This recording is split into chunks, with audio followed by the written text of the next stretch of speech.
Altına xətt çəkilən cümlədəki fikri mətnin üslubunun səciyyəvi xüsusiyyətinə görə yenidən yazmalıyıq və mətnimiz bədii üslubda olduğuna görə xətt çəkilmiş cümləni obrazlı ifadələrlə zənginləşdirməliyik. Düşmən məğlub olmuşdu.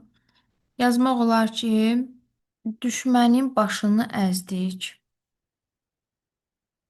Yəni düşməni məğlub etdik.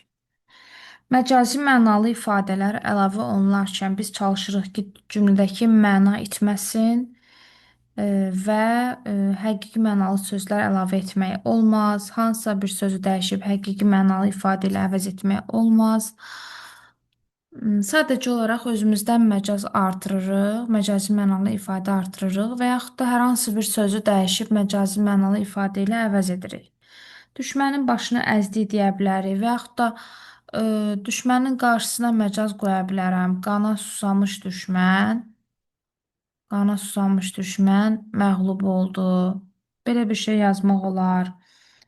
Və yaxud da düşmən payız yarpaqları tək sovrulub getdi. Bu cür də məcaz əlavə edə bilərik.